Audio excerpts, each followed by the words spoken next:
Ketemu lagi dengan Bang Ox. Jangan lupa like dan subscribe channel ini ya biar tambah semangat uploadnya. Nyalakan lonceng notifikasi agar kamu tidak ketinggalan video-video terbaru dari Bang Ox. Silahkan menonton. Tidak apa-apa. Aku sudah menyempurnakan Fodo, kata Kinmo. Tegas. Tak ada lagi jejak asap hitam di pupil Kinmo, dan matanya kembali bersemangat. Jiwa dan energi kehidupan juga berhenti mengalir. Dan setelah mencari di lautan pengetahuan, tidak ada jejak Fodo yang ditemukan. Fodo memang disempurnakan oleh Saripati dan darah kilin api. Jadi aku juga bisa. Aku juga bisa baik-baik saja. Hati Song Tingyu berkobar penuh harapan, dan ia bertanya dengan cemas, bagaimana caranya? Saya. Kinmo membuka mulutnya, lalu tiba-tiba berhenti, mengerutkan kening. Apa yang terjadi? Song Tingyu merasakan ada sesuatu yang salah. Pertama-tama aku akan menggunakan guntur dan kilat untuk membombardir jiwa sejati, menghancurkannya. Lalu, aku akan menggunakan darah kirin api untuk memurnikan Fodo sedikit demi sedikit. Ekspresi Kinmo. Serius. Aku tidak tahu apakah metode ini bisa digunakan padamu juga. Wajah Song Tingyu memucat, dan ia langsung menggeleng getir. Jiwa sejatiku sudah sangat lemah. Aku khawatir aku bahkan tak sanggup menahan sedikit saja sambaran petir, dan jiwaku akan langsung hancur berkeping-keping. Aku berbeda denganmu. Aku tidak berlatih teknik roh petir, jadi jiwaku sama sekali tak sanggup menahan sambaran petir. Duduklah, aku akan mencoba mendekatimu dengan darah kilin api dan melihat apakah aku bisa mengeluarkan Fodo Mu. Kinmo tidak menyerah dan siap mencoba metode lain. Setelah Song Tingyu siap, ia menggunakan pikirannya untuk mengendalikan darah kirin api. 3 tetes darah merah menyala menyembur keluar dari dadanya dan tiba-tiba berubah menjadi 3 bola api yang berkobar. 3 bola api berbentuk kilin mendekati Song Tingyu sedikit demi sedikit dan perlahan semakin dekat. Wajah pucat Song Tingyu disinari cahaya merah, dan tampak kembali cerah. Bagaimana? Apakah ada pergerakan? Tanya Kinmo. Lembut. Tidak. Fodo itu telah merasuk jauh ke dalam jiwaku. Tidak ada reaksi sama sekali. Song Tingyu mendesah. Kinmo menggunakan darah fire kirin dan bergerak mendekati Song Tingyu, hampir membakar pakaiannya. Jangan mendekat. Aku takut Fodonya tidak akan keluar dan aku akan terbakar menjadi abu oleh api. Song Tingyu tampak tak berdaya. Kinmo tidak punya pilihan selain memanggil kembali esensi dan darahnya. Percuma saja. Aku sudah terima takdirku. Aku akan mati saja. Song Tingyu memaksakan senyum. Kinmo merenung cukup lama. Lalu tiba-tiba bertanya, bisakah kau membuat jiwa sejati hancur? Membubarkan jiwa sejati? Song Tingyu terkejut. Baiklah. Jiwa sejati telah tersebar. Asal-usul, jejak jiwa, ingatan, dan pikiran telah tersebar, dan jatuh dari alam Tongyou ke alam Wan Xiang. Fodo yang merasuki jiwa sejati mungkin juga tersebar di pikiranmu. Kinmo mengatur kata-katanya, kalau begitu, aku akan mencoba menggunakan jiwa sejatiku untuk menarik Fodo masuk. Serap Fodo dari pikiranmu ke dalam jiwaku dan biarkan aku memurnikannya. Apakah menurutmu ini mungkin? Aku tidak tahu bagaimana cara menghancurkan jiwa. Song Tingyu mengerutkan kening dan berpikir lama. Lalu ia menggelengkan kepalanya tanpa daya. Setelah jeda sejenak, dia melanjutkan, jiwamu juga hancur, kan? Bagaimana caranya kau menarik Fodo itu pergi? Jiwa saya yang hancur dapat disusun kembali dengan cepat. Sebenarnya, saya sedang berlatih teknik spiritual yang menggunakan petir untuk menempa jiwa saya.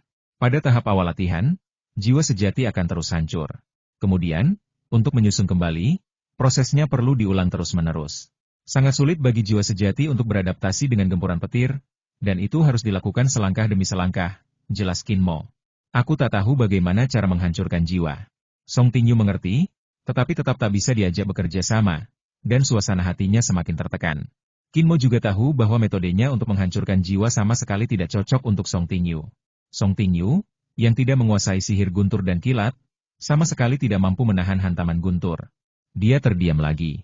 Setelah sekian lama, ia masih belum menemukan solusi yang tepat, jadi ia hanya bisa berdiri dan berkata, aku tidak lagi terpengaruh oleh Fodo. Aku akan segera menemukan Ye Hao dan membunuh Raja Lipan bersayap 8, yang bercokol di hatinya untuk membantumu menyingkirkannya. Lupakan saja. Jangan membahayakan dirimu. Ye Hao sangat menakutkan, jauh lebih kuat daripada para pengikutnya. Cacing penyihir di hatinya juga sangat jahat dan aneh. Kau tidak bisa melawan mereka. Jadi, tinggalkan aku sendiri. Itu penting. Sebenarnya, aku sudah sangat puas bisa bertemu denganmu dan ditemani di saat-saat terakhir hidupku. Tidak cukup. Tidak cukup. 2 hari lagi berlalu. Kondisi Song Tingyu makin lama makin memburuk, bahkan menyalurkan energi spiritualnya pun makin sulit. Kinmo menahan napas, menggendongnya di punggungnya, dan terus bergegas menuju ke arah berkumpulnya kultus penyihir hitam. Peringatan. Jimat pedang di pinggangnya mengeluarkan suara dengungan yang jelas dan merdu, artinya ada orang-orang dari Gunung Tianjian di dekatnya dan mereka telah merasakan posisinya dengan jimat pedang tersebut. Qin Mo mengabaikannya dan terus bergerak menuju lokasi kultus penyihir hitam tanpa mempedulikan siapa pihak lainnya. Namun, lelaki yang memegang jimat pedang itu sangat penasaran dengannya dan benar-benar datang kepadanya atas inisiatifnya sendiri. 3 jam kemudian, seorang wanita berpakaian biru dengan kuncir kuda sederhana tiba-tiba muncul di depannya. Wanita itu tidak memakai riasan apapun dan berpakaian sederhana. Ia hanya terlihat cantik dan biasa saja. Dia memegang jimat pedang di tangannya, mengerutkan kening, berdiri di depan Qin Mo, menatapnya dengan saksama, dan tiba-tiba bertanya, "Qin Mo dari benua Chilan?" "He Wei." "Qin Mo, berhenti. Aku He Wei." Wanita berbaju biru itu mengangguk pelan, mengamati He Wei dan Song Tingyu dengan saksama, menatap tajam ke arah benang hitam di mata Song Tingyu, lalu mendesah pelan, "Tapi apakah kau diracuni oleh kultus penyihir hitam?" "Ya," kata Qin Mo. "Ah." He Wei menghela napas lagi dan berkata, 9 hari yang lalu, aku melihat wanita lain yang juga diracuni Fodo. Dia berasal dari benua Chilan, sama sepertimu. Saat aku melihatnya, dia sudah hampir mati." "Jingxuan, itu pasti Jingxuan," Lagu Tingyu berkata dengan lemah. He Wei terkejut. "Kamu Song Tingyu dari benua Chilan dan Liga Xuantian, kan?" "Ini aku." "Apa yang terjadi pada wanita yang kau lihat?" "Saya tidak bisa menyelamatkannya, dan dia menerima takdirnya. Dia pergi sendirian, berkata bahwa dia akan mencari tempat yang tenang untuk menunggu arwahnya beristirahat." He Wei berkata dengan tenang, "Menurut tanggalnya, dia seharusnya sudah meninggal sekarang." Mata Qin Mo dan Song Tingyu meredup. Pemimpin kultus penyihir hitam kali ini adalah Ye Hao, yang memiliki pemahaman mendalam tentang Fodo. Raja Lipan bersayap 8, yang bersemayam di hatinya juga merupakan salah satu serangga penyihir paling terkenal dari kultus penyihir hitam. Serangga ini sangat mengerikan. Saat bertarung melawan kultus penyihir hitam, jika jiwa sejati seseorang secara tidak sengaja disusupi Fodo, ia hanya bisa menunggu kematian. Hanya sedikit orang yang bisa membebaskan diri. Ketika membicarakan hal-hal ini, He Wei juga memperlihatkan ekspresi ketakutan di wajahnya, dan juga sangat takut pada Fodo. "Entah kau mendapatkan setetes darah dari serangga penyihir itu, atau kau membunuh serangga penyihir itu. Kalau tidak, mereka yang telah diracuni Fodo hanya bisa menunggu kematian." Wajah Qin Mo muram. Saat hendak menjawab, matanya bergerak dan tiba-tiba ia melihat ke arah hutan di belakang He Wei. "He Wei, sudah selesai?" Salah satu dari mereka keluar dengan ekspresi tidak sabar. "Jangan buang waktu, adikku sudah sangat teracuni Fodo. Aku harus menemukan si brengsek Ye Hao itu secepat mungkin." Pria ini tampak berusia sekitar 27 atau 28 tahun, bertubuh tegap. Ia mengenakan pakaian sekte sunyi, dengan motif guntur sunyi tersulam di dadanya. Di sampingnya, ada 3 prajurit dari sekte sunyi. Salah satunya memiliki urat hitam di matanya, dan jelas ia juga telah diracuni Fodo. Dilihat dari situasinya, kondisi orang itu bahkan lebih buruk daripada Song Tingyu. Urat-urat wajahnya menonjol dan ekspresinya garang. Jika racunnya tidak dapat didetoksifikasi dalam waktu 5 hari, orang ini akan mati lebih cepat daripada Song Tingyu. "Chuli, kenapa kau terburu-buru? Apa kau tahu di mana Ye Hao? Apa kau tahu lokasi kultus penyihir hitam?" He Wei berbalik dan memelototinya. "Chuli?" Ekspresi Qin Mo berubah, dia tak dapat menahan diri untuk menatap lelaki itu dengan saksama, lalu diam-diam menjadi waspada. Chuli dari sekte sunyi, seperti Luo Chen dan Ye Hao, adalah benih inti dari 9 kekuatan utama. Di seluruh negeri yang penuh kerusuhan, sekte sunyi terkenal karena kekuatannya, dan semua muridnya memiliki temperamen yang buruk. Nan Zhengtian, leluhur sekte sunyi, terkenal karena melindungi murid-muridnya. Seluruh sekte sunyi telah memurnikan guntur misterius sunyi dalam jumlah besar dan mendistribusikannya kepada murid-murid dari berbagai alam, memungkinkan mereka untuk merajalela. Di daerah yang dilanda kerusuhan, hanya sedikit orang yang berani mengganggu pengikut sekte Jemie, karena takut menimbulkan masalah tak berujung. Mereka semua takut kalau leluhur tua keheningan akan menjadi gila dan menyerbu langsung ke sekte mereka, meledakkan guntur keheningan misterius dan menjungkir balikan dunia. "Apakah kamu juga mencari Ye Hao dari sekte penyihir hitam?" Qin Mo menjadi tertarik. "Ya, aku sudah lama mencari bajingan itu." Chuli menyeringai, "Kalau aku bisa menemukannya, akan kuhancurkan serangga bau itu sampai mati. Aku ingin dia dicabik-cabik." "Kalau begitu, kau pasti butuh tanda dari kultus penyihir hitam." Qin Mo menyentuh cincin ruang angkasa, dan 4 token kultus penyihir hitam langsung muncul di telapak tangannya. Ia melemparkan 1 token kepada Chuli dengan santai. "Wah, kerjamu bagus sekali. Kau membunuh 4 bajingan dari kultus penyihir hitam?" Mata Chuli berbinar. "Ya."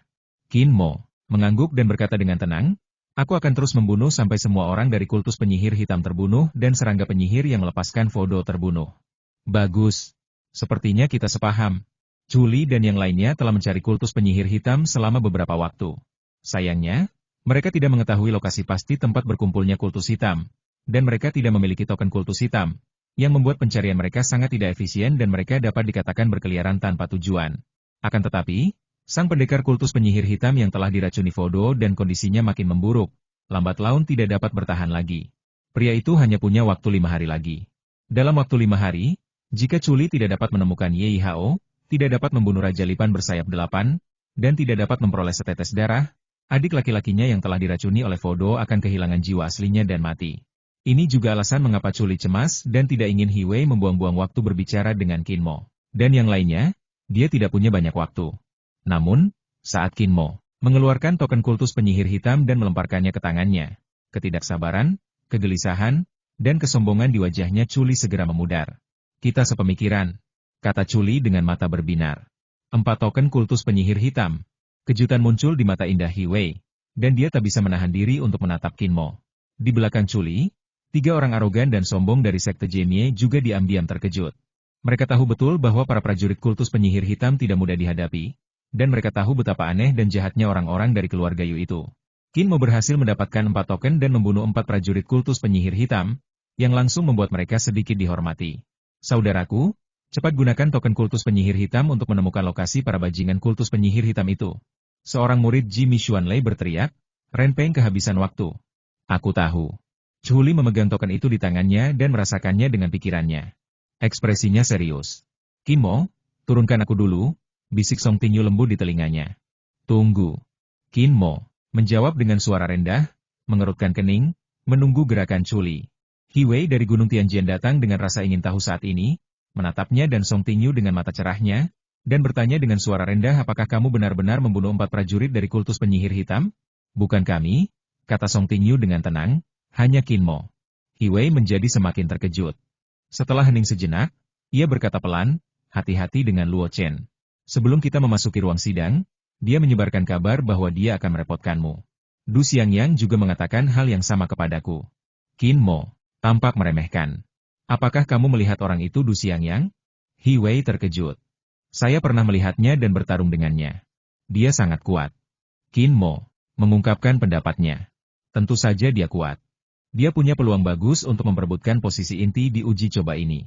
Jika Luo Chen tidak berpartisipasi, dia pasti sudah menjadi pemimpin Gunung Tianjian. Sayangnya, Hiwei menggelengkan kepalanya sedikit, berhenti sejenak, lalu bertanya dengan rasa ingin tahu karena kau dan Du Xiangyang sudah bertarung. Siapa yang menang pada akhirnya? Dia menang. Kinmo menyipitkan matanya. Teringat pertempuran di negeri api, ketika Du Xiangyang memadatkan api pembakar jiwa, ia harus melarikan diri dengan teknik melarikan diri berdarah. Dia memang pecundang. Namun, saat itu dia belum memahami kekuatan api pembakar jiwa, dan belum memurnikan 3 tetes darah Fire Kirin. Setelah itu, ketika dia melihat Du Xiangyang lagi, dia selalu ingin melawannya lagi. Namun Du Xiangyang tidak pernah memberinya kesempatan lagi. Begitu melihatnya, Du Xiangyang langsung bersembunyi jauh, diam-diam mengutuk bahwa itu adalah nasib buruk.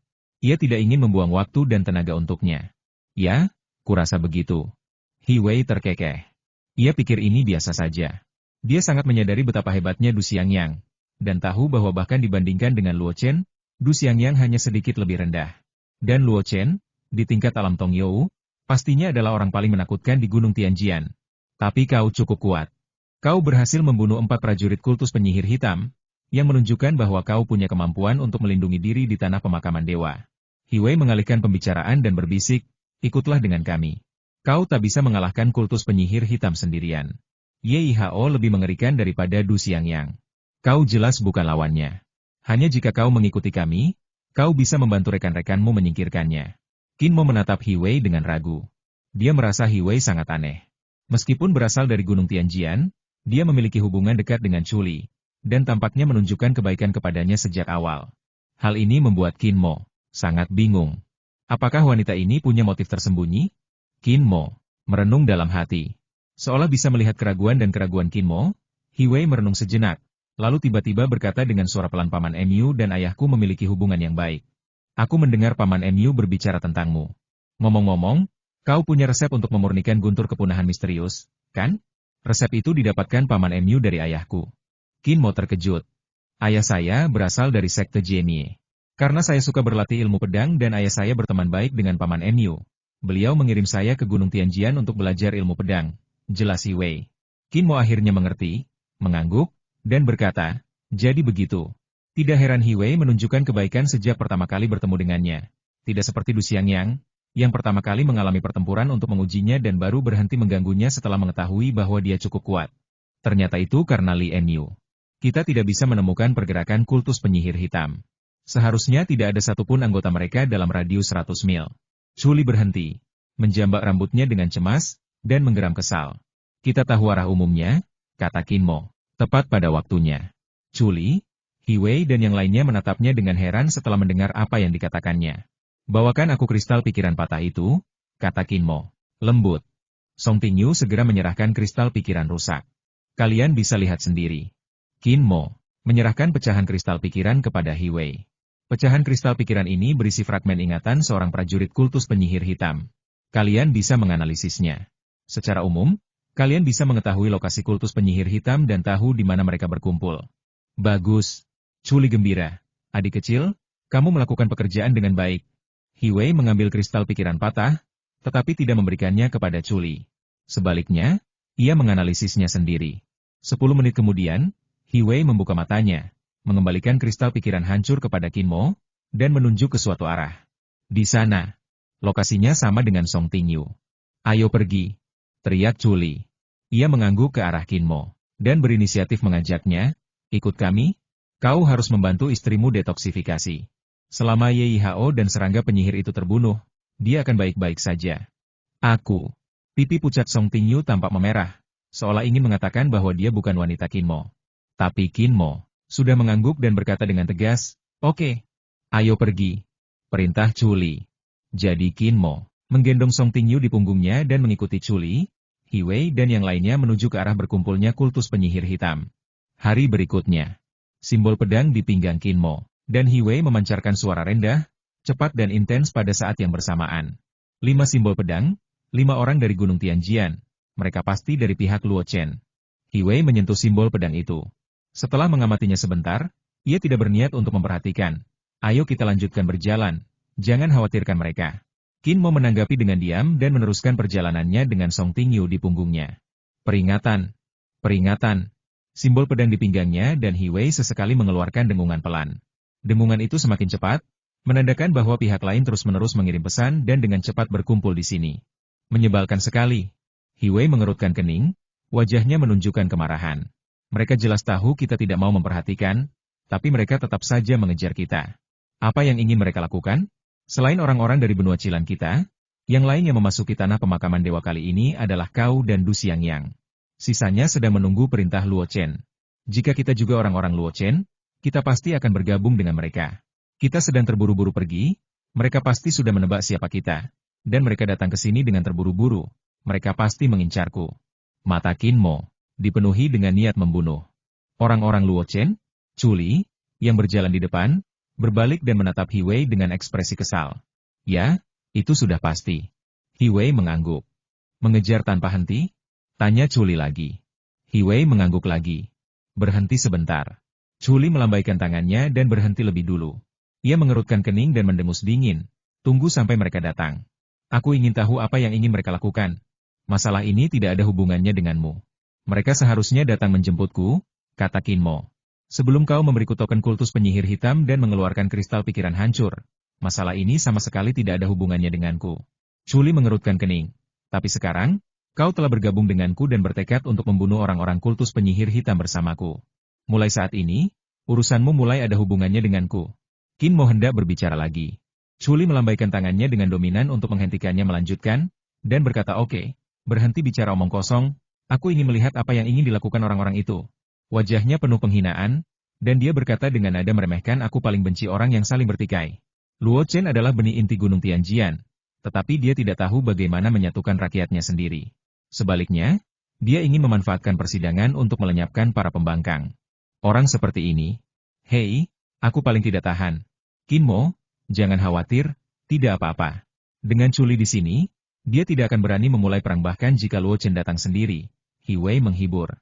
Aku tidak perlu khawatir. Qin Mo menggelengkan kepalanya. Mengetahui bahwa Chuli dan yang lainnya berniat baik, dia tidak melanjutkan penjelasannya. Tunggu, teriak Chuli kesal. Setengah jam kemudian, sekelompok 5 orang dengan cepat muncul dari hutan lebat, dipimpin oleh Luo Chen.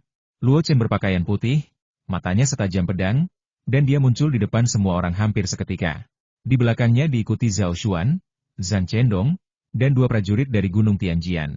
Chuli, dia Wei. Begitu Luo Chen tiba, dia melirik ke arah Qin Mo, dan fokus pada kedua orang ini, lalu tak dapat menahan diri untuk berteriak pelan. Chuli mendengus dingin dan tidak menjawab. He Wei mengerutkan kening dan bertanya dengan tidak sabar. Luo Chen, apa sebenarnya yang ingin kau lakukan dengan terburu-buru ke sini? Apa kau mencoba melakukan sesuatu padaku? Luo Chen tampak muram, menggelengkan kepalanya, dan berkata dengan acuh tak acuh, aku tidak punya dendam padamu. Lalu mengapa kamu ada di sini? Tanya He Wei dingin. Karena dia. Luo Chen menunjuk Qin Mo, memancarkan aura setajam pedang. Aku ada urusan dengan orang ini. Selama kau tidak ikut campur dalam urusan antara aku dan dia, kau boleh pergi sekarang, dan aku tidak akan bicara sepatah kata pun. He Wei, tolong jaga dia baik-baik untukku. Qin Mo menurunkan Song Tingyu dengan nada tenang. Dia melangkah dan berjalan menuju Luo Chen. Tiba-tiba, sesosok tubuh bergerak ke samping beberapa meter dan menghalangi jalannya. Itu Chuli. Chuli membelakangi Luo Chen, lalu mengambil inisiatif untuk menantangnya. Aku hanya ingin ikut campur dalam masalah ini. Bagaimana menurutmu? Wajah Luo Chen berubah dingin dan dia tiba-tiba terdiam. Qin Mo tertegun. Setelah jeda, dia berjalan melewati Chuli dan berkata, ini adalah perselisihan antara aku dan mereka. Sudah kubilang, sejak kau membuang token kultus penyihir hitam dan mengeluarkan kristal pikiran patah, urusanmu selalu berhubungan denganku. Chuli mendengus mendominasi, lalu tiba-tiba berdiri di samping Qin Mo. Lagi, berteriak tak sabar, aku sangat marah, dan aku khawatir tidak menemukan siapapun untuk melampiaskan amarahku. Karena orang-orang ini datang ke sini sendirian, jangan salahkan aku karena memanfaatkan situasi dan melampiaskan amarahku pada mereka. Lagi pula, di tanah pemakaman dewa ini, selama kau cukup kuat, siapapun bisa melakukan apapun yang mereka mau, dan semakin banyak yang mati, semakin baik. Dia merasa tertekan akhir-akhir ini karena rekan magang juniornya semakin lemah dan dia tidak dapat menemukan siapapun dari kultus penyihir hitam. Dia sangat butuh melampiaskannya. Kedatangan Luo Chen dan yang lainnya hanya memberinya jalan keluar untuk melampiaskan amarahnya. Jadi terlepas dari apakah dia memiliki persahabatan yang mendalam dengan Qin Mo, atau tidak, dia hanya ingin memanfaatkan situasi tersebut. Dia jelas ingin menimbulkan masalah. Qin Mo tertegun. Menatap pria pembunuh dengan semangat juang yang menggila di matanya, ia sedikit bingung sejenak. Dilihat dari sikap Chuli, meskipun tidak ada perselisihan antara dia dan Luo Chen, orang ini pasti sudah siap mencari orang untuk membuat masalah. Kedatangan Luo Chen mungkin hanya jebakannya. Chuli, apakah kamu harus ikut campur dalam urusan orang lain? Luo Chen juga tersulut amarah. Meskipun dia tidak ingin memprovokasi sekte Jianye dan tidak ingin berkonflik dengan Chuli sedini ini, Chuli jelas-jelas memprovokasi dia, yang membuatnya sangat tidak puas. Khususnya, Zhao Xuan dan Zhang Chendong berada tepat di belakangnya. Jika Luo Chen menunjukkan kelemahan di depan Zhao Xuan dan Zhang Chendong, keduanya akan curiga padanya dan dia akan kehilangan rasa hormat mereka. Ini jelas bukan hasil yang ingin dilihat Luo Chen. Ya, aku akan mengurus urusanku sendiri. Bagaimana? Kata Chuli dengan nada tegas. Satu persatu, manik-manik logam perak cemerlang tiba-tiba terbang keluar dari cincin luar angkasa di tangan Chuli. Manik-manik logam ini hanya seukuran kacang kenari, dengan pola petir yang indah terukir di atasnya, dan fluktuasi guntur yang kuat samar-samar terdengar darinya. Itulah guntur misterius kehancuran. Guntur pemusnahan misterius yang dikeluarkan Chuli lebih kecil daripada yang disempurnakan Qin Mo. Pola petir di permukaannya lebih halus dan kompleks, dan energi guntur yang terkandung di dalamnya berkali-kali lipat lebih kuat. Total ada 9 bola logam, yang tiba-tiba mengeluarkan kilat dan guntur. Sekilas, bola-bola itu tampak seperti 9 matahari kecil yang terang benderang. 9 bola logam berputar di sekitar Chuli, dan gelombang guntur di dalamnya menjadi semakin ganas dan gelisah. Aku ikut campur dan ikut campur urusan orang lain. Apa yang bisa kau lakukan padaku? Tantang Chuli, mendekati Luo Chen selangkah demi selangkah, dengan semangat juang yang membara di matanya. Luo Chen sekarang berada dalam situasi yang sulit. 2 sinar tajam cahaya dingin keluar dari matanya yang tajam, dan sebilah pedang panjang, selebar 2 jari dan setipis sayap jangkrik, perlahan muncul dari lengan tangan kanannya. Pedang panjang ini selalu melekat erat pada kulit dan dagingnya. Pedang ini tembus pandang, seolah diukir dari jenis giok khusus, berkilau dan berkilauan. Luo Chen bersiap untuk bertarung. Pada saat ini, Suara siulan aneh datang dari token di pinggang Luo Chen dan Qin Mo. Secara bersamaan, semua orang memandang mereka berdua. Qin Mo dengan tenang melihat ke pinggangnya, mengulurkan tangannya untuk memutar token, mengerutkan kening dan berkata, seseorang dari keluarga Xiahou. Luo Chen juga mengambil token itu dan melihat ke satu arah dengan wajah dan mata dingin. Kakak Luo, Zhao Xuan tiba-tiba menyela. Ia merendahkan suaranya dan berkata, tidak pantas bertarung sampai mati saat ini, atau selesaikan masalah lain dulu. Kita selesaikan masalah dengan Xiahou Yuan dulu. Zhang Chendong pun memberi saran. Mereka tampaknya memiliki konflik dengan Xiahou Yuan. Setelah menyadari bahwa seseorang dari keluarga Xiahou ada di dekatnya, mata Luo Chen menunjukkan niat membunuh. Setelah ragu sejenak, mata Luo Chen yang tajam seperti pedang menatap tajam ke arah Qin Mo, lalu tiba-tiba bergerak menuju rumah Xiahou dan berkata, Qin Mo, aku akan membiarkanmu pergi sekarang.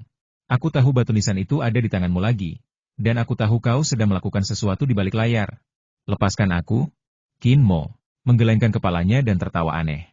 Aku berharap kau bisa melakukannya sekarang juga.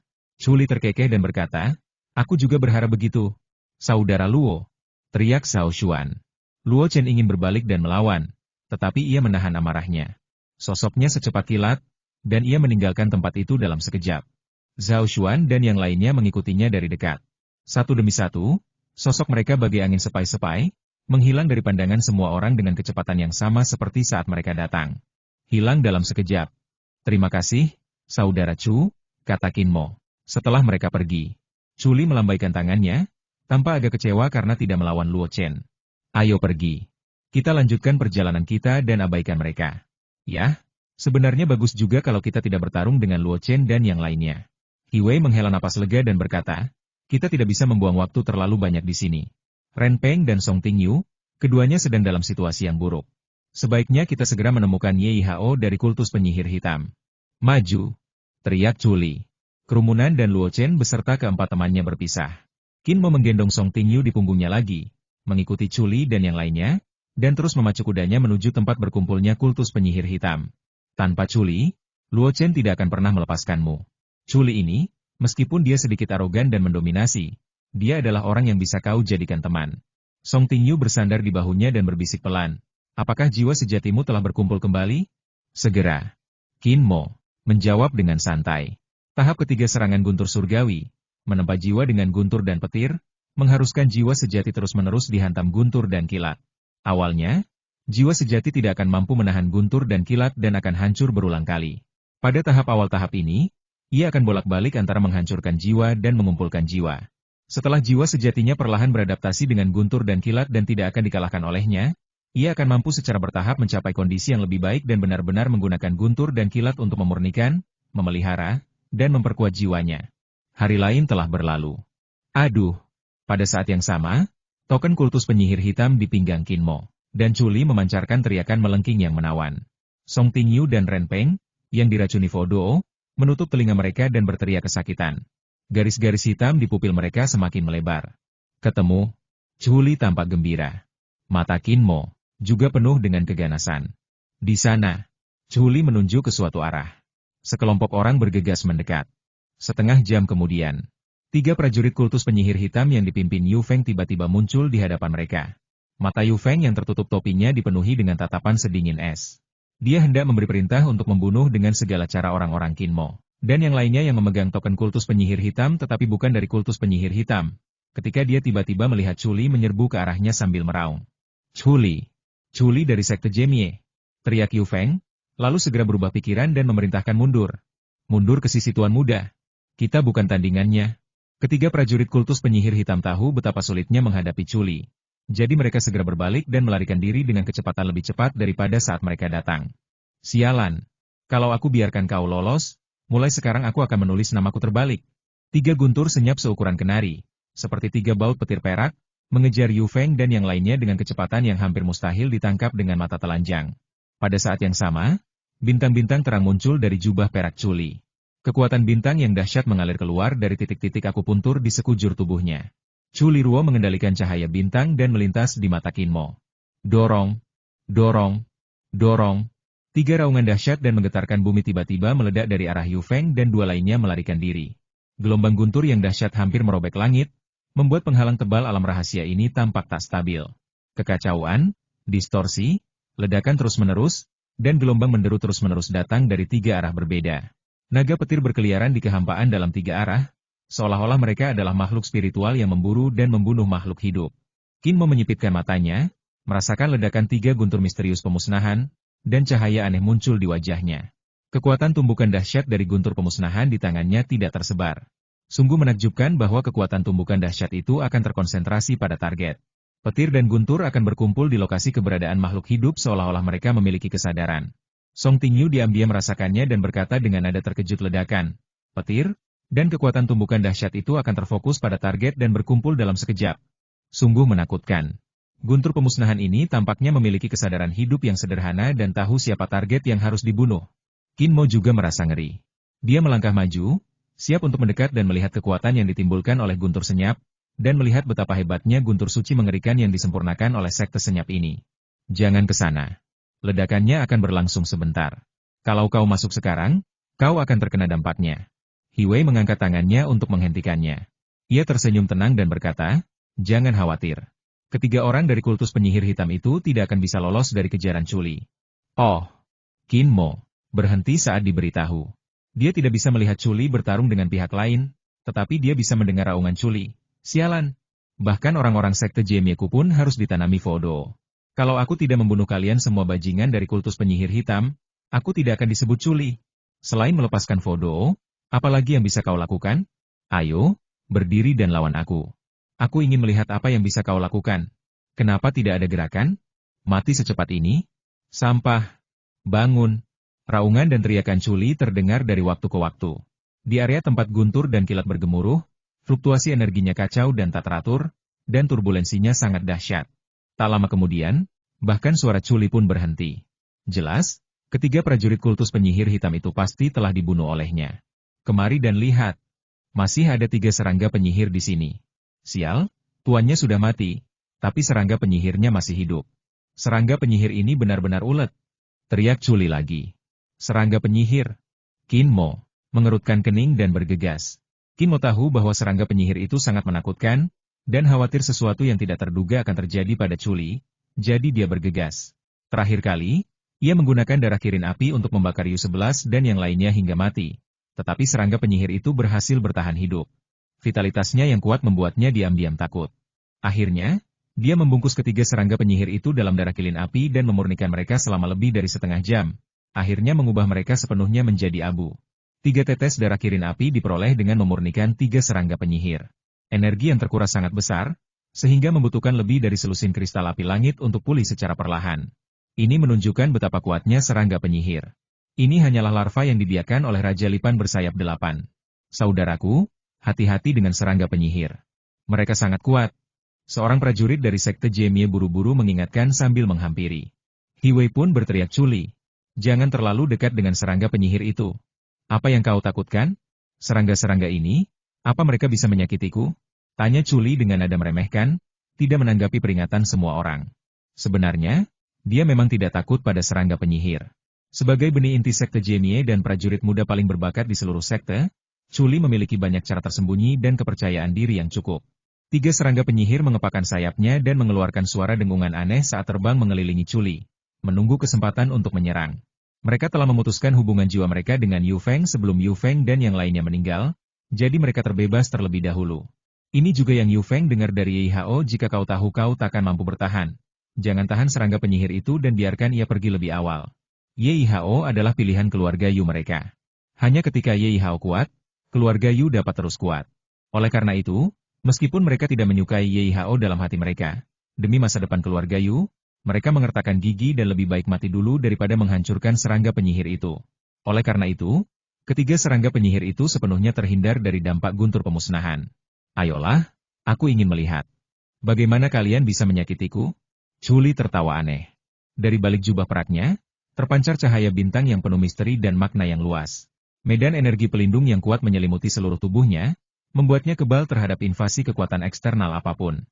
Serangga-serangga penyihir itu berputar-putar di sekelilingnya, berputar-putar cukup lama, tetapi tetap tidak dapat menemukan cara untuk menyerang. Culi menyeringai, melambaikan tangannya terus-menerus, dan sinar cahaya bintang, seperti pedang tajam dan pelangi panjang, terbang keluar dari tubuhnya satu demi satu. Pah, pah, pah. Ketiga serangga penyihir itu dihujani percikan cahaya bintang, dan tubuh kecil mereka bergoyang di udara. Namun dia tidak pernah mati sepenuhnya. Vitalitasnya yang ulet sekali lagi ditunjukkan, yang diam-diam mengejutkan Chuli. Sial, bagaimana serangga penyihir ini bisa ditempa? Mereka begitu kuat dan sulit dibunuh. Tatapan Chuli perlahan berubah serius. Dengan pencapaiannya dan pancaran bintang-bintang yang dilepaskannya, bahkan seorang prajurit setingkatnya akan hancur berkeping-keping jika dibombardir terus-menerus. Jiwanya akan meledak. Ketiga serangga penyihir itu diserang berturut-turut, dan tubuh mungil mereka terus bergoyang. Mereka masih menatapnya dengan tajam, mencoba menemukan celah dan menggigitnya sampai mati. Hal ini akhirnya membuat Chuli tidak berani meremehkan kultus penyihir hitam. Tidak. Saat Chuli sedang bertarung melawan serangga penyihir, dia tiba-tiba teringat sesuatu dan berteriak, "Jangan kemari! Bahaya! Jangan kemari!" Dia bereaksi. Sayangnya, tampaknya sudah agak terlambat.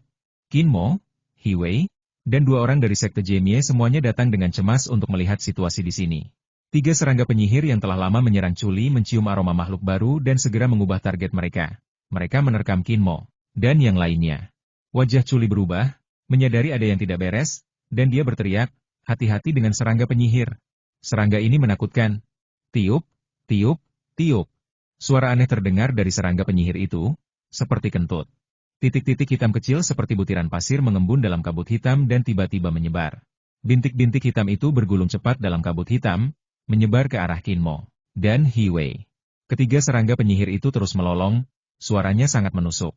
Mereka membuka taring tajam mereka seperti pisau, mengepakkan sayap, dan menyerbu ke tengah-tengah Kinmo, Hiwei, dan yang lainnya. Oh tidak! Chuli datang dengan wajah muram. "Wuh! Ah! Saya digigit! Ada sesuatu yang merasuki jiwaku."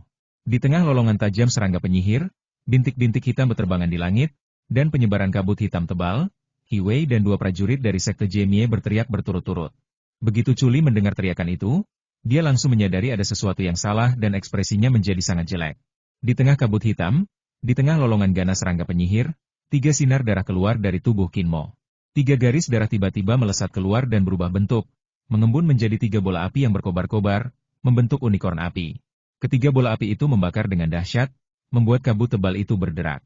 Asapnya cepat hilang. Tiga serangga penyihir berteriak dengan ganas dan mengebor ke arah alis Hiwei dan dua prajurit sekte Jemie lainnya. Ketika melihat tiga bola api yang berkobar datang, ia seolah merasakan kehadiran musuh alaminya dan tiba-tiba mengepakkan sayap kecilnya dan melarikan diri. Serangga penyihir yang paling dekat dengan Kinmo gagal melarikan diri tepat waktu dan tiba-tiba tenggelam oleh bola cahaya unikorn yang menyala-nyala. Serangga penyihir itu terus melolong aneh dan menyerbu ke kiri dan ke kanan dalam kobaran api, tetapi ia tidak dapat melarikan diri. Dua serangga penyihir lainnya, melihat keadaan tidak berjalan baik, melarikan diri lebih cepat, berubah menjadi dua lintasan cahaya hitam dan berteleportasi. Namun, garis-garis gelap dapat terlihat pada pupil Hiwei dan dua prajurit dari sekte Jemie. Ini adalah tanda Fodo yang paling jelas. Sialan! Chuli baru saja tiba, tetapi sayangnya dua serangga penyihir telah melarikan diri, dan Hiwei dan yang lainnya semuanya diracuni oleh Fodo. Hal ini membuat Chuli hampir gila karena cemas. "Aku terlalu bodoh. Sialan, seharusnya aku memperingatkanmu untuk tidak datang. Ini salahku." Meretih. Serangga penyihir yang tersisa terbungkus dalam bola api yang membakar dari kirin api dan terbakar dengan ganas. Serangga penyihir ini mengeluarkan serangkaian jeritan tajam yang menusuk gendang telinga. Hiwei dan dua prajurit yang baru saja diracuni Fodo tiba-tiba terdiam, dengan tatapan muram di mata mereka. Ketiganya duduk tanpa berkata sepatah kata pun. Dengan mata terpejam, masing-masing mencoba mengusir Fodo dengan metode unik mereka sendiri. Chuli dipenuhi dengan niat membunuh, dan dia terus mengulangi, "Aku akan membunuh semua orang dari kultus penyihir hitam. Aku akan membuat bajingan Ye Hao itu tercabik-cabik." Dua tetes darah hidupnya berubah menjadi kristal seperti batu darah dan terbang kembali dari jauh. Kinmo mengulurkan tangannya, memasukkannya kembali ke dalam darah di telapak tangannya, dan mengeluarkan kristal api langit dari cincin luar angkasa untuk mengisi kembali konsumsi mereka.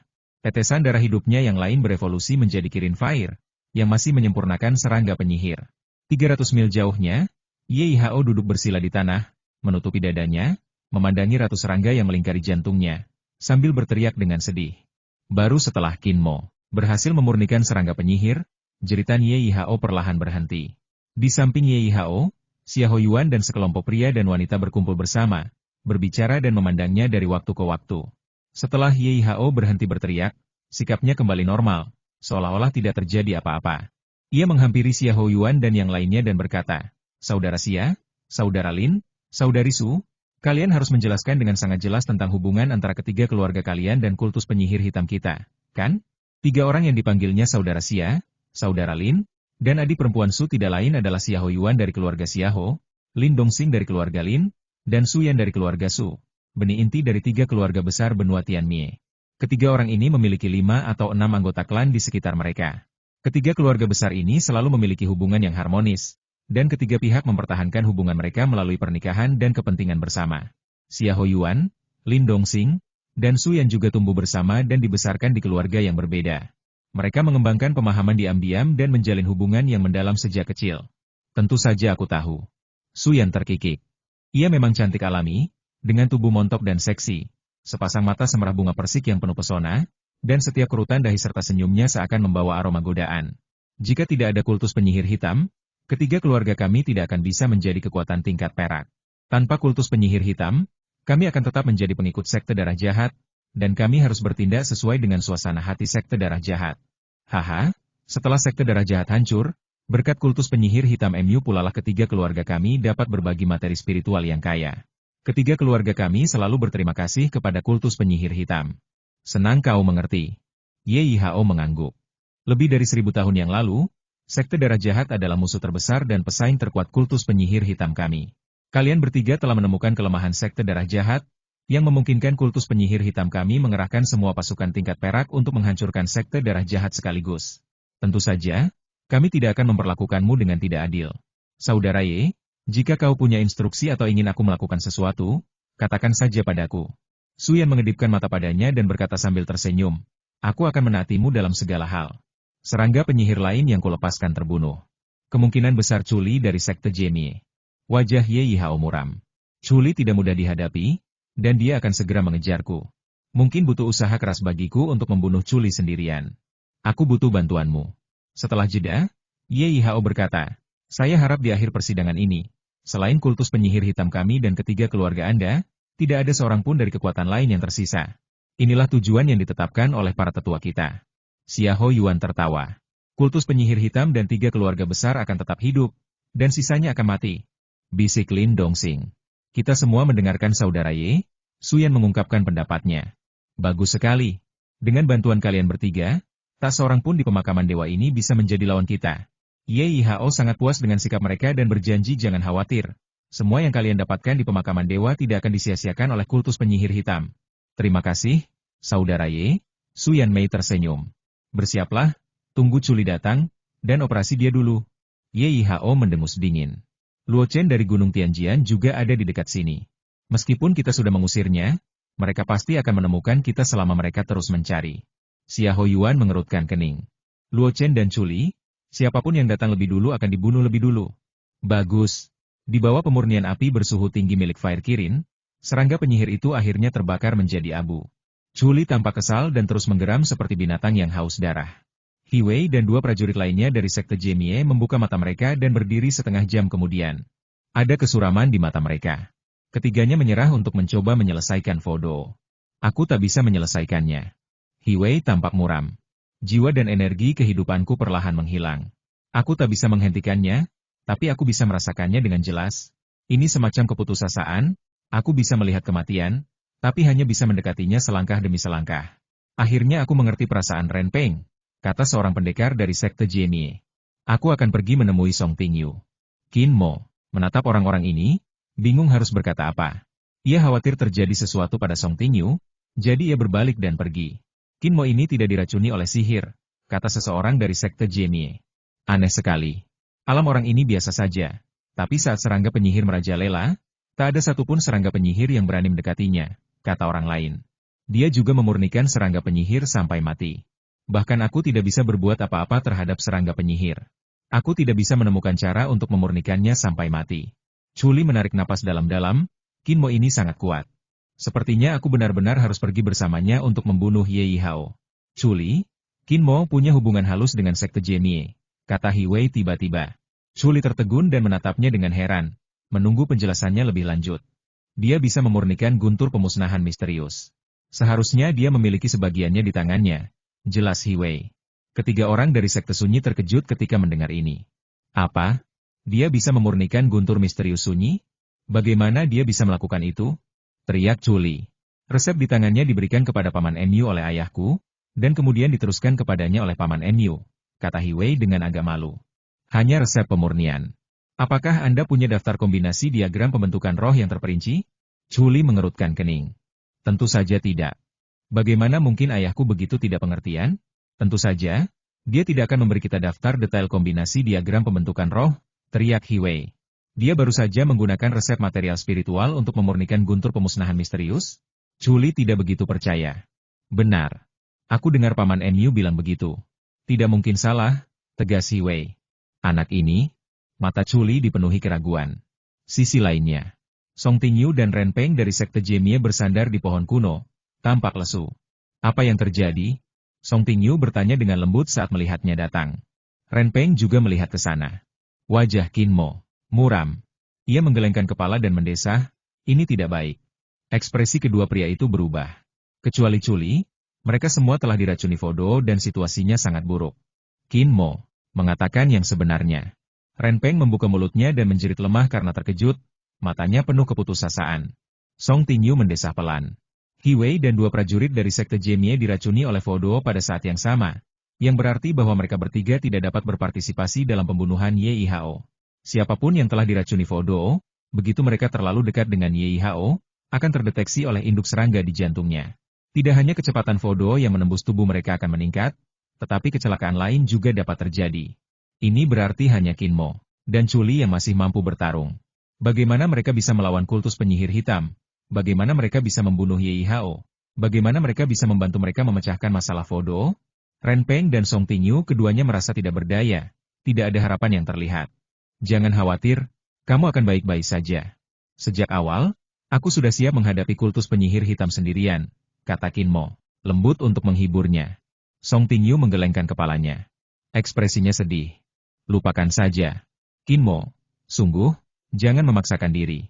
Karena kau berhasil memecahkan Fodo, duniamu malah mundur, bukannya membaik.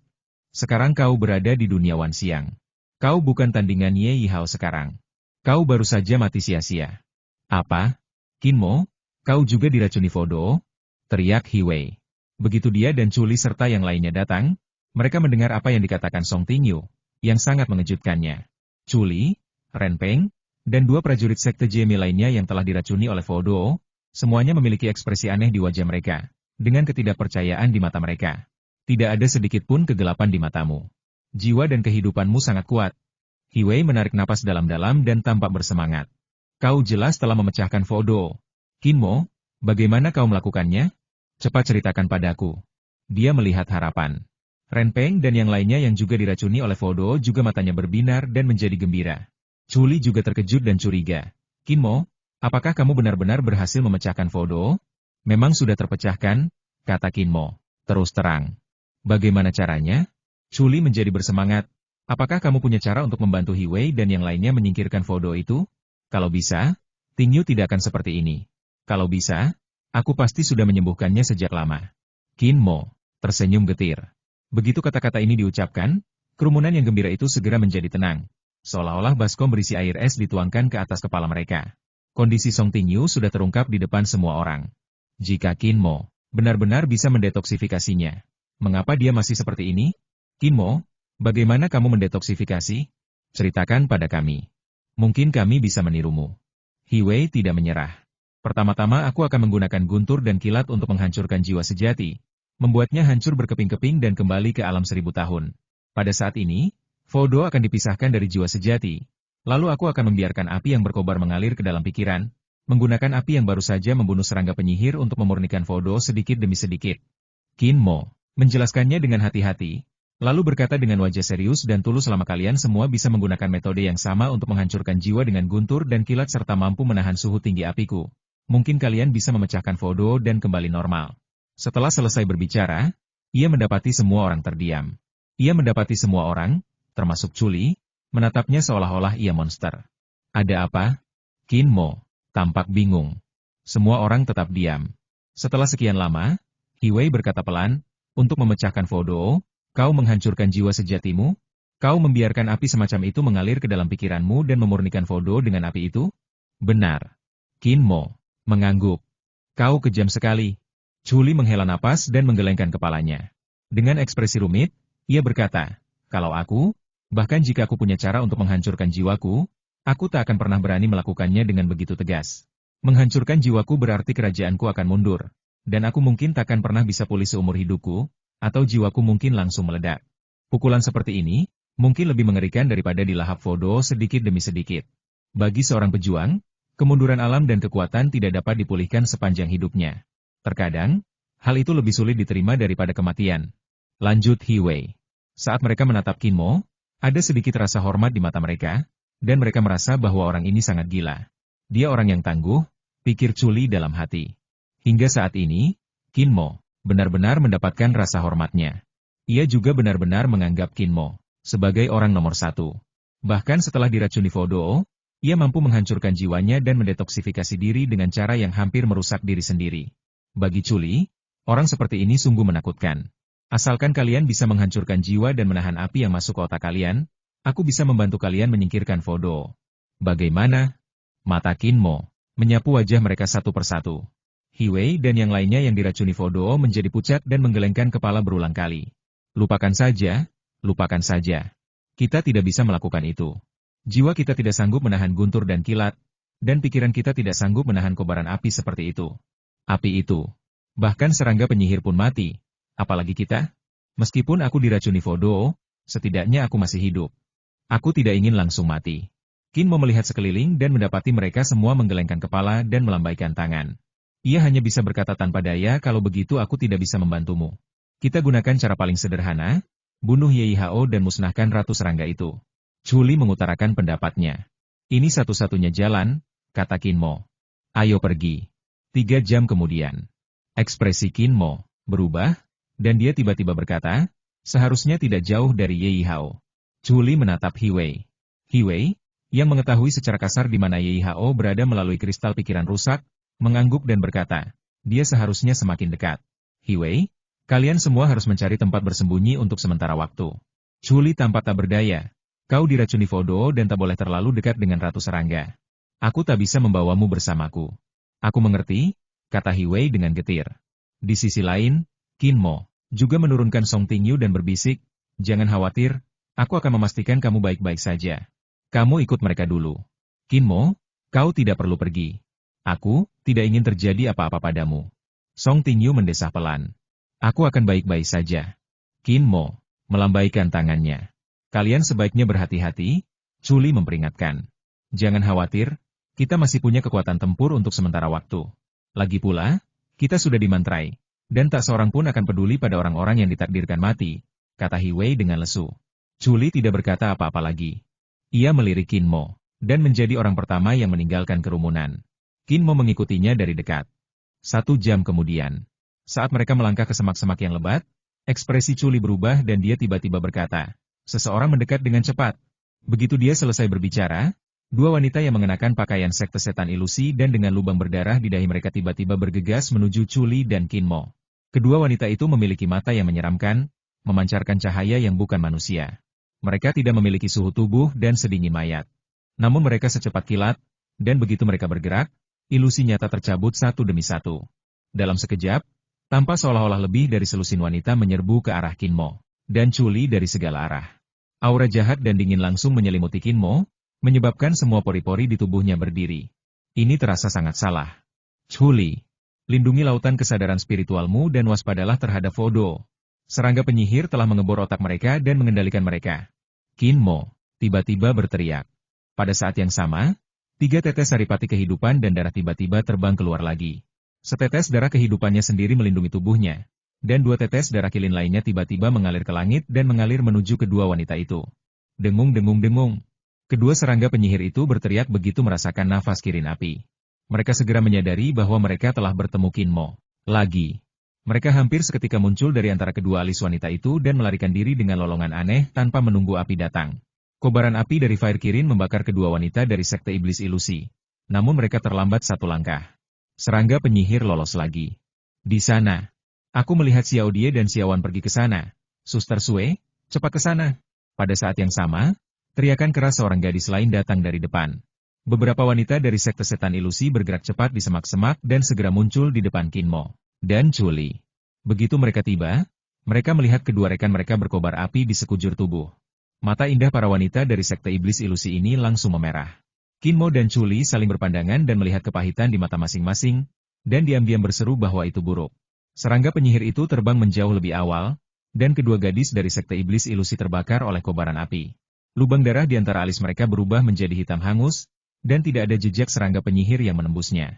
Anggota baru sekte setan hantu hanya melihat pemandangan ini setelah dia datang, dan tidak tahu apa yang telah terjadi sebelumnya.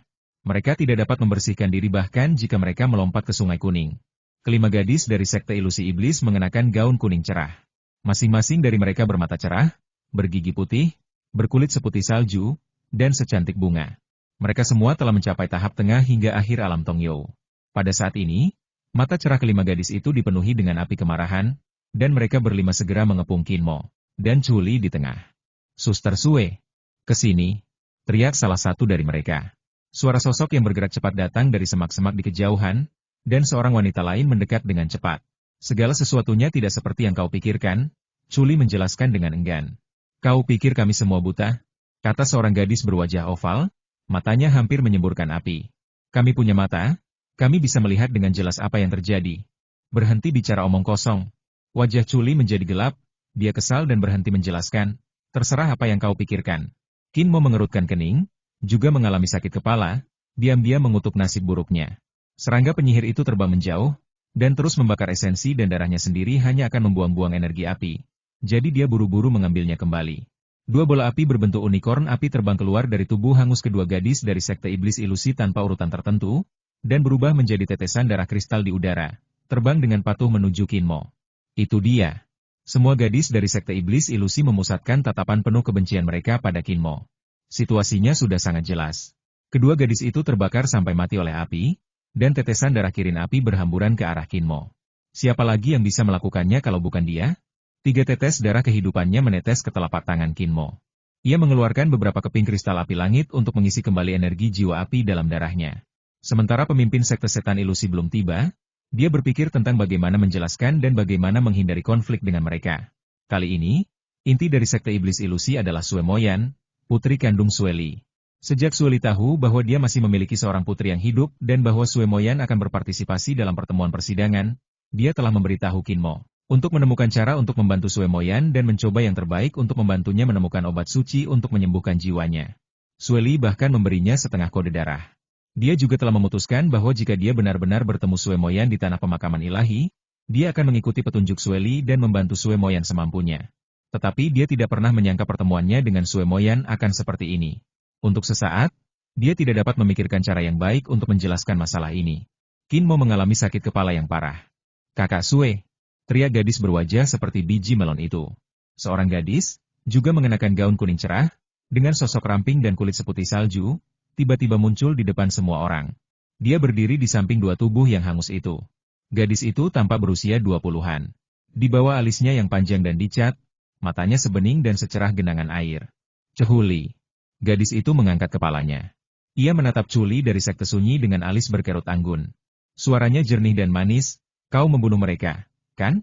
Dia bahkan tidak melihat ke arah Kinmo. Chuli mendengus dingin dan tidak menjelaskan, karena ia tahu tidak ada gunanya menjelaskan. Ia tahu para wanita dari sekte iblis ilusi ini tidak akan mempercayainya. "Bukan Chuli. Ini orangnya." Gadis berwajah oval itu menggertakkan giginya dan menatap Kinmo dengan penuh kebencian. Sue Moyan lalu menatap Kinmo. Alisnya masih berkerut, dan sedikit kebingungan muncul di matanya yang jernih. "Siapa kamu?" Dia tidak mengenal Kinmo. Sebelum berpartisipasi dalam uji coba, ia memiliki pemahaman yang mendalam tentang para pendekar dari 8 kekuatan lainnya. Tidak hanya benih inti seperti Chuli, tetapi juga sosok-sosok yang sedikit lebih kuat dari semua kekuatan. Ia tahu penampilan dan status kultivasi umum mereka. Misalnya, Du Xiangyang dan He Wei, meskipun bukan benih inti Gunung Tianjian, juga dimasukkan dalam penelitiannya karena kekuatan mereka sendiri. Dapat dikatakan bahwa dia memiliki gambaran kasar tentang semua tokoh yang mempesona dan berbahaya dari berbagai kekuatan. Kinmo jelas tidak termasuk dalam kelompok ini, karena dia tidak cukup memenuhi syarat untuk menjadi fokus Sue Moyan. Selain itu, dia tidak mengenakan pakaian khas Gunung Tianjian. Dia jelas bersama Chuli, tetapi dia tidak mengenakan pakaian sekte Jemie, dan dia tidak terlihat seperti anggota sekte Jemie. Akibatnya, identitas dan asal-usul Kinmo membuatnya bingung. Nama saya Kinmo. Saya memegang jimat pedang Gunung Tianjian untuk berpartisipasi dalam uji coba ini. Saya dari benua Cilan. Kinmo berinisiatif memperkenalkan diri. Kebingungan di mata Sue Moyan tak kunjung mereda, malah semakin kuat. Ia menggelengkan kepala dan berkata, aku belum pernah mendengar tentang orang ini di Gunung Tianjian, juga belum pernah mendengar tentang benua Cilan. Dalam hatinya, Kinmo telah digolongkan sebagai tokoh minor, bukan siapa-siapa yang tak layak disebut. Percaya atau tidak, aku harus menjelaskan terlebih dahulu bahwa kedua rekanmu mati di mulut serangga penyihir kultus penyihir hitam. Itu tidak ada hubungannya dengan kita. Kinmo memutuskan untuk menjelaskan. Sebenarnya, ini hanya kesalahpahaman. Kak Sue, dia bohong. Gadis berwajah oval itu menunjuk Kinmo dengan penuh amarah, lalu berteriak tidak ada serangga penyihir sama sekali. Tak satu pun dari kami melihatnya. Kami hanya melihat orang inilah yang melepaskan api dan membakar Xiao Die dan yang lainnya sampai mati. Sue Moyan mengangguk sedikit dan berkata dengan tegas, lakukan. Termasuk dirinya, total ada 6 gadis dari sekte iblis ilusi. Sosok mereka bergerak, dan satu persatu mereka mengeluarkan ilusi-ilusi indah. Setiap ilusi tampak seperti orang sungguhan, bahkan memiliki napas kehidupan dan jiwa. Sangat mustahil untuk membedakan mana yang asli dan mana yang palsu. Keenam gadis itu bergerak pada saat yang sama, tubuh asli mereka ditambah ilusi. Seperti sekelompok peri dan kurcaci cantik, langsung menenggelamkan Kinmo dan Chuli. Wanita yang tidak tahu berterima kasih. Chuli mendengus dingin. Tiba-tiba, di tangannya muncul sejumlah guntur sunyi yang cemerlang seperti perak, dan gelombang guntur yang kuat segera menyebar dari guntur sunyi itu. Dia terlalu malas untuk menjelaskan, dan ingin menggunakan guntur misterius pemusnahan untuk meledakkan jalan berdarah, menginjak mayat gadis-gadis sekte iblis ilusi ini untuk pergi dari sini. Serahkan Chuli padaku. Sue Moyan memanggil dengan lembut. Setelah Chuli mengeluarkan guntur misterius pemusnahan, kelima gadis dari sekte setan ilusi menjadi pucat dan menjauh satu demi satu. Mereka semua tahu betapa dahsyatnya guntur kepunahan misterius itu. Hanya Sue Moyan, seperti peri berkabut, yang berkibar di sekitar Chuli, menciptakan semakin banyak ilusi. Saudara Chu, jangan bunuh dia. Kinmo tiba-tiba berteriak. Chuli, yang hendak melepaskan guntur kepunahan misterius untuk membantu Kinmo keluar dari pengepungan, tiba-tiba membeku. Ia menatap Kinmo dengan aneh, dengan kebingungan di matanya. Kinmo tersenyum getir. Saudara Chu, tolong beri aku sedikit muka dan jangan berkelahi dengan mereka. Kita tinggalkan tempat ini dulu. Akal, teriak Chuli. Aku akan memberimu alasan setelah kita pergi. Jawab Kinmo dengan suara berat. Aku bisa lolos, tapi bisakah kau? Chuli mendengus dingin. Ya. Kinmo mengeluarkan petir misterius yang telah disempurnakannya sendiri, lalu tiba-tiba melemparkannya ke suatu arah, sambil berteriak terlebih dahulu ledakan. Seorang gadis dari sekte setan ilusi pada posisi itu mengubah ekspresinya dan segera menjauh. Sebuah ledakan dahsyat terdengar dari lokasi itu, dan Kinmo bergegas menjauh di tengah gemuruh guntur dan gelombang ledakan. Hentikan dia, teriak gadis itu dengan wajah seperti biji melon. Aku punya banyak guntur misterius senyap di tanganku. Kinmo mendengus. Benar saja, guntur misterius senyap seukuran kepalan tangan muncul dari tangan kirinya. Dilihat dari penampilannya, guntur itu tidak lebih lemah dari yang ada di tangan Chuli. Gadis-gadis dari sekte setan ilusi semuanya berubah warna. Kinmo kemudian terus menggunakan guntur pemusnahan misterius, melancarkan serangan dan ledakan dahsyat. Sementara gadis dari sekte iblis ilusi itu ragu-ragu, ia benar-benar berhasil keluar dari kepungan. Kakak Chu, beri aku sedikit muka. Jangan mulai perang dengan mereka. Aku akan menjelaskannya setelah kita keluar. Teriak Kinmo dari kejauhan. Chuli mendengus, dan tepat saat sosok Sue Moyan menyerbu ke arahnya, bintang-bintang yang menyilaukan tak terhitung jumlahnya bermekaran di pakaiannya. Di bawah cahaya bintang yang menyilaukan, Chuli menggunakan perlengkapan spiritual ini untuk terbang ke langit dan menghilang di udara dalam sekejap. Sue Moyan meleset dari sasarannya. Kejar, perintahnya. Gadis-gadis dari sekte setan ilusi bagaikan kupu-kupu kuning, berusaha mengejar kedua pria itu. Chuli terbang ke angkasa dengan baju zirah spiritualnya dan langsung mengunci posisi Kinmo. Setelah menukik, ia pun tiba di sisi Kinmo. Aku akan membawamu pergi, teriak Chuli dari kejauhan. Baiklah, jawab Kinmo. Chuli mendekat dengan cepat dan meraih lengan Kinmo. Sementara gadis dari sekte iblis ilusi itu hanya bisa berlari di tanah. Mereka berdua terbang semakin jauh. Di tengah kutukan gadis-gadis dari sekte setan ilusi, keduanya akhirnya menghilang dan lolos dari pengejaran mereka. Ledakan. Setelah Chuli melepaskannya, Kinmo jatuh dari ketinggian dan mendarat di semak berduri. Chuli melampiaskan ketidakpuasannya. Dengan fisik Qin Mo yang kuat, semak berduri ini tidak menimbulkan bahaya apapun padanya kecuali merobek sebagian pakaiannya. Ada apa? Chuli mendengus, apa kau belum pernah melihat wanita sebelumnya? Begitu melihat wanita cantik, kau langsung kehilangan akal dan membiarkannya membantaimu? Qin Mo tersenyum pahit. Itu. Ia hendak menjelaskan ketika tiba-tiba menyadari bahwa identitas Sue Li itu sensitif. Sue Moyan adalah putri Sue Li dan Mo Lingye, dan ia memiliki hubungan dekat dengan sekte Suesha. Sekte darah jahat merupakan hal yang tabu di wilayah yang bergejolak. Bagaimana jika identitas Sue Moyan terbongkar secara tidak sengaja karena penjelasannya? Bukankah itu akan membahayakan Sue Moyan? Dia tidak bisa mengatakan kebenaran. Namun, Chuli masih menunggu penjelasannya. Jika dia tidak bisa memuaskan Chuli, akan sulit bagi mereka berdua untuk bekerja sama di masa depan. Dia berpikir sejenak, mendesah, lalu berbohong, Sue Moyan dari Sekte Iblis Ilusi sebenarnya tunanganku. Pernikahan kami diatur oleh ayahnya dan kakekku. Tapi kami belum pernah bertemu sebelumnya. Aku datang jauh-jauh dari benua Cilan dan bersikeras ikut serta dalam uji coba hanya untuk menemukannya. Aku ingin diam-diam melihat seperti apa wanita ini. Dia mulai bicara omong kosong. Begitu rumit? Chuli tampak aneh. Ya? Aku tidak menyangka saat pertama kali bertemu dengannya, akan terjadi kesalahpahaman sebesar ini gara-gara serangga penyihir itu. Karena dia yakin akulah pembunuhnya, aku tidak bisa menjelaskan apapun. Aku berencana menunggu sampai dia tenang dan mengetahui kebenarannya, lalu mencari kesempatan untuk menjelaskan hubungan antara aku dan dia. Kuharap kakak Chu bisa mengerti. Qin Mo tersenyum getir. Apa hubunganmu dengan Song Tingyu? Tanya Chuli sambil menyentuh dagunya. Hehe, laki-laki memang kurang bisa mengendalikan diri dalam hal ini. Kamu harus maklum. Qin Mo tertawa datar. Aku mengerti, aku mengerti. Anehnya, Chuli berinisiatif menepuk bahunya kali ini. Kemarahan di wajahnya lenyap sepenuhnya, dan ia bahkan tersenyum. Wah, bukan hanya kau dan aku sama-sama membunuh Ye Hao, tapi aku juga tidak menyangka dalam hal ini. Hei, kau sama denganku. Saudara Chu, kamu juga? Qin Mo terkejut. Chuli tertawa bangga dan berkata dengan puas, Kakak Xiaolie, jangan bicarakan hal lain. Tapi dalam hal ini, aku pasti bisa menjadi kakakmu. Hahaha. Saudara Chu sungguh hebat. Qin Mo membungkuk. Biasanya. Chuli melambaikan tangannya dengan rendah hati. Aku hanya berkencan dengan 3 atau 5 orang, tidak perlu disebutkan. Haha, tidak perlu disebutkan. Sue Moyan dan kelima gadis dari Sekte Iblis Ilusi mengejar sebentar. Tetapi ketika mereka menyadari Qin Mo dan Chuli semakin menjauh, mereka hanya bisa menyerah sambil mengumpat. Orang itu tadi sangat aneh. Chuli jelas ingin tinggal dan bertarung, tapi dia menghentikannya. Lagi pula, dia tidak membiarkan Chuli menggunakan guntur keheningan misterius. Bahkan ketika dia sendiri menggunakan guntur keheningan misterius, dia juga memberitahu kita sebelumnya. Seorang gadis berwajah bulat dari sekte setan ilusi berhenti dan mengumpat sejenak. Namun setelah tenang, dia menyadari sesuatu yang mencurigakan dan merasa ada yang aneh. Dia pasti tahu kalau dia bukan tandingan kita, jadi dia pura-pura tidak ingin ada konflik.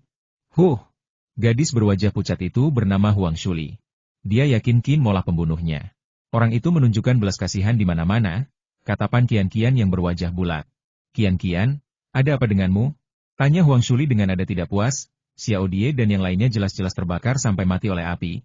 Apa kau tidak melihatnya? Orang itu, orang kecil yang tidak dikenal, baru berada di tahap awal alam Tongyou. Kenapa dia menunjukkan belas kasihan? Kemampuan apa yang dimilikinya? Pan Qian-Qian terdiam sesaat. Dalam persepsi jiwa sejati mereka, alam Qin Mo memang rendah, dan bahkan jiwa sejatinya tampaknya belum sepenuhnya terkondensasi. Bagi mereka, karakter sekecil itu, jika tidak memiliki guntur misterius pemusnahan, akan mudah musnah. Namun, ia tetap merasa aneh. Ia terbiasa mengamati orang. Dari reaksi Qin Mo, ketidakberdayanya, senyum pahitnya, dan gerakan-gerakan halus lainnya, ia mengira ada cerita tersembunyi lainnya. Tetapi dia tidak punya bukti kuat. Jadi dia akhirnya diam saja. Ini memang bukan temperamen Chuli. Pada saat ini, Sue Moyan, benih inti sekte iblis ilusi, berbicara sambil mengerutkan kening dan berkata dengan suara lantang meskipun aku belum pernah bertemu Chuli sebelumnya. Aku pernah mendengar tentang temperamennya. Orang ini tidak pernah takut pada siapapun di negeri yang penuh gejolak ini. Dia persis sama dengan leluhur keheningan. Dia paling suka membuat masalah. Selama dia bertengkar dengan orang lain, dia akan langsung bertindak dan tidak tahu bagaimana harus bertoleransi. Gadis-gadis yang pernah mendengar tentang kepribadian Chuli semuanya mengangguk sedikit dan setuju. Chuli memang tipe pria sombong. Yah, perilaku Chuli hari ini agak tidak biasa dibandingkan dengan perilakunya sebelumnya. Mata cerah Pan Qian-Qian berkilat ragu. Lili, Bukankah Xiao Die dan Xiao Wan bersamamu sebelumnya? Kenapa mereka tiba-tiba berpisah denganmu? Huang Shuli tampak agak tidak wajar. Aku ingin buang air kecil. Aku pergi sendiri sebentar. Ketika aku kembali, aku mendengar jeritan mereka, lalu aku mengejar mereka. Sesampainya di sana, aku mendapati mereka terbakar sampai mati. Ayo kita periksa kembali tubuh Xiao Die dan Xiao Wan. Mata Sue Moyan yang jernih dipenuhi keraguan. Kita, Sekte Iblis Ilusi, dan kultus penyihir hitam, sama-sama berada di benua Tianlu. Kita telah bermusuhan selama bertahun-tahun dan tak pernah berhenti bertempur, baik secara terang-terangan maupun diam-diam. Kita semua tahu betapa mengerikannya kultus penyihir hitam. Kita juga tahu bahwa serangga penyihir tingkat tinggi memang dapat menembus otak manusia dan langsung mengendalikan para prajurit untuk bertarung. Yah, kultus penyihir hitam memang menakutkan. Kali ini, Ye Hao adalah orang terkuat di antara generasi muda yang mahir menggunakan serangga sihir dan Fodo. Semua orang harus berhati-hati, kata Pan Qianqian. Ayo, kembali dan periksa dengan teliti, perintah Sue Moyan. Sekelompok gadis dari Sekte Setan Ilusi kembali melalui rute yang sama, mencoba mencari tahu kebenaran. Dengung-dengung-dengung. Namun, saat mereka hendak kembali ke mayat itu, lolongan aneh serangga penyihir itu tiba-tiba terdengar melengking. Dua serangga penyihir yang dipaksa terbang oleh esensi darah Kirin Api Kinmo, ternyata tidak pergi terlalu jauh. Ketika mereka menyadari bahwa Kinmo berada jauh dan tidak mencium aroma api yang kuat, mereka kembali. Serangga penyihir. Dua serangga penyihir. Teriak Pan Qianqian, orang itu pasti benar. Benar-benar ada serangga penyihir di dekat sini. Dan jumlahnya ada dua. Gadis dari Sekte Setan Ilusi langsung mengerti apa yang sedang terjadi saat dia melihat dua serangga penyihir berlari ke arahnya. Air kotor di Kinmo terhanyut dalam sekejap. Hati-hati. Ini larva dari Raja Lipan bersayap 8. Dia salah satu serangga penyihir paling menakutkan dari kultus penyihir hitam. Sue Moyan mengingatkan dengan lembut. Kedua serangga penyihir itu menargetkan Sue Moyan dan Pan Qianqian, lalu menukik cepat bagaikan kilat. Saat serangga penyihir mengepakkan sayapnya, suara siulan aneh terdengar, dan bintik-bintik gelap cahaya dan kabut hitam tipis terbang keluar dari sayap mereka yang bergetar. Jangan biarkan benda itu menembus dahimu, teriak Sue Moyan. Sebelum dia menyelesaikan kata-katanya, sebuah manik seukuran buah persik tiba-tiba terlempar keluar olehnya. Manik itu tembus pandang, dengan kabut yang menggulung di dalamnya dan pemandangan yang terus berubah. Ada istana peri, burung dan binatang buas yang mengerikan, cahaya matahari yang menyilaukan, dan wajah semua makhluk hidup. Tampaknya ada dunia kecil nyata yang tersembunyi di dalam manik-manik, penuh keajaiban dan perubahan yang tidak terduga. Manik tersebut disebut manik setan hantu, dan merupakan salah satu dari 5 aksesori senjata spiritual paling terkenal dari Sekte Setan Hantu, bola setan hantu. Bola setan hantu adalah senjata spiritual yang dipegang oleh Yuling Wei, pemimpin sekte tersebut. Bagian dalam bola setan hantu merupakan dunianya sendiri, tak terduga, dan sangat misterius. 5 manik ajaib ini dapat berkomunikasi dengan bola ajaib dan merupakan bagian dari bola ajaib. Manik-manik ini juga memiliki kekuatan dan kegunaan magis yang luar biasa. Manik ajaib di tangan Sue Moyan adalah salah satu dari 5 manik ajaib. Ketika ia memutuskan untuk berpartisipasi dalam uji coba sebagai benih inti, Yuling Wei secara pribadi memberikannya kepadanya dan mengajarinya cara menggunakannya. Manik ajaib itu tiba-tiba mengeluarkan cahaya terang. Kilauan cahaya itu menerangi area itu dengan terang dan menghasilkan banyak kabut putih tipis dan ringan, membuat tempat ini tampak seperti negeri dongeng. Sue Moyanru tiba-tiba menjadi penguasa daerah ini. Tak ada sedikit pun fluktuasi di sini yang bisa lolos dari persepsinya. Dengan bantuan keajaiban mutiara ajaib, ia mampu mengendalikan dunia yang dipengaruhi oleh mutiara ajaib ini. Kumpulkan, teriak Sue Moyan dengan suara rendah. Cahaya cemerlang mutiara ajaib tiba-tiba memudar. Pemandangan bagaikan mimpi itu lenyap seketika, bagaikan fatamorgana yang tiba-tiba lenyap, dan kelima gadis dari Sekte Ilusi Iblis tiba-tiba kembali ke dunia nyata. Mereka tidak mengerti apa yang terjadi, tetapi mereka melihat ada 2 serangga penyihir lagi di manik ajaib di tangan Sue Moyan. Tampaknya saat cahaya terang itu memudar, kedua serangga penyihir itu langsung dibawa ke manik ajaib dan dipenjara. Qianqian, Qianqian kau. Huang Shuli tiba-tiba berteriak.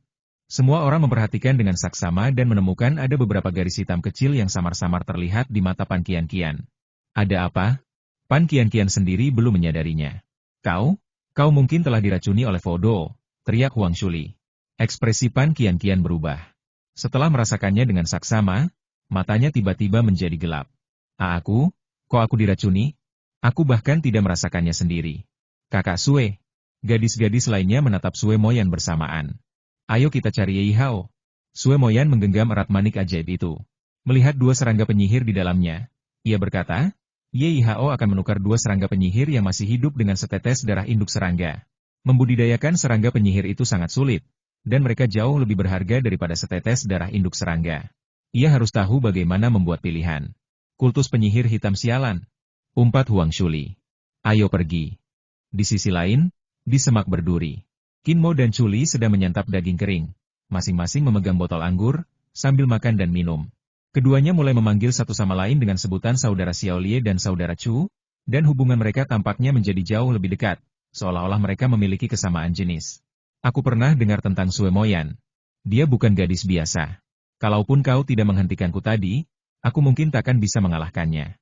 Chuli menggigit daging kering itu dengan ekspresi ganas di wajahnya. Ia meneguk anggur dan berkata, "Kudengar pemimpin sekte iblis ilusi secara pribadi memberinya mutiara iblis ilusi. Mutiara itu sangat kuat.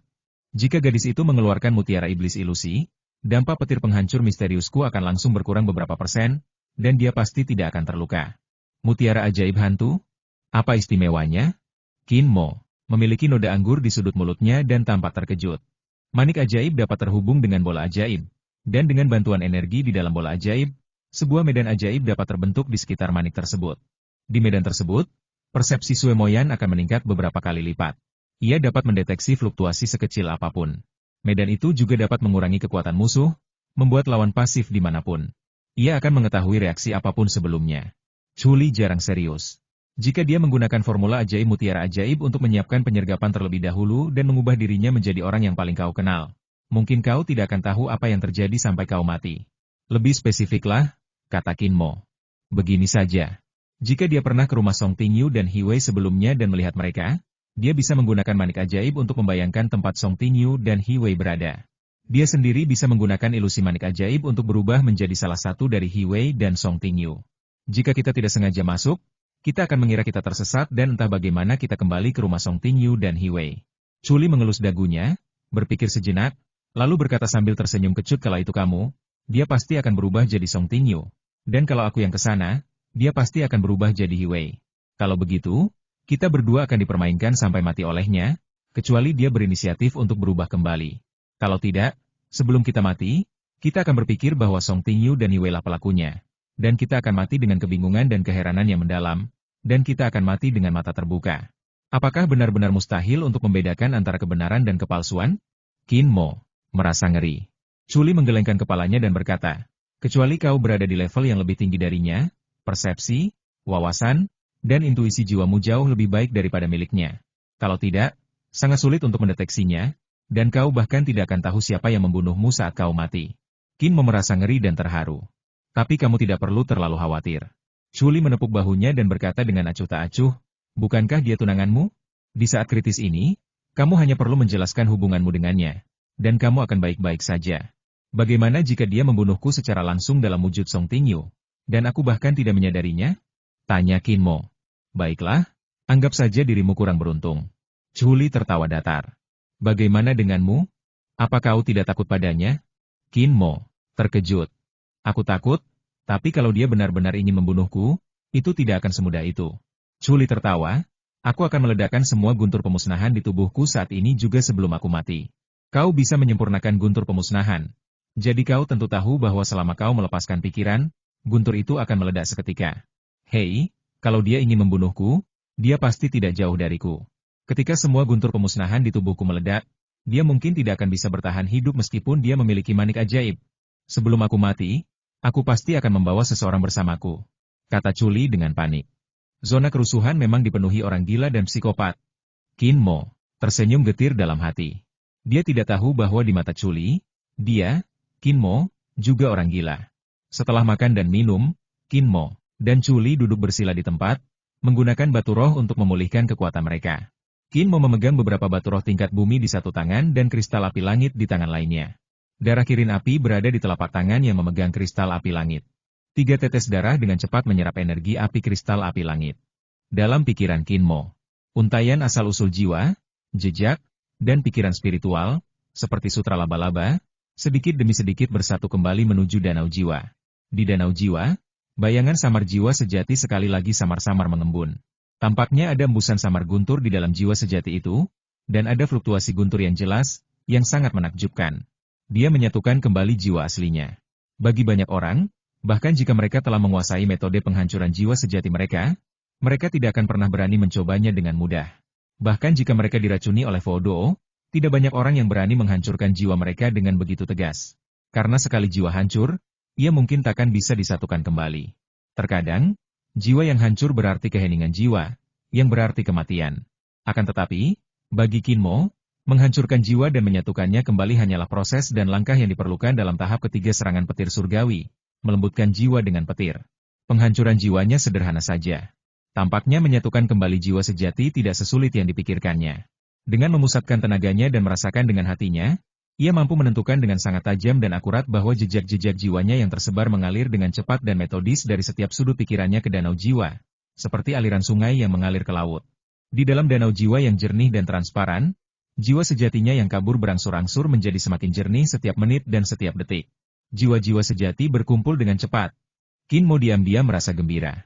Dia terkejut saat mengetahui bahwa jiwa sejati yang terkumpul kembali tidak hanya berisi fluktuasi aura guntur, tetapi juga menjadi lebih tangguh dan lebih padat, dan energi jiwa sebenarnya jauh lebih berlimpah.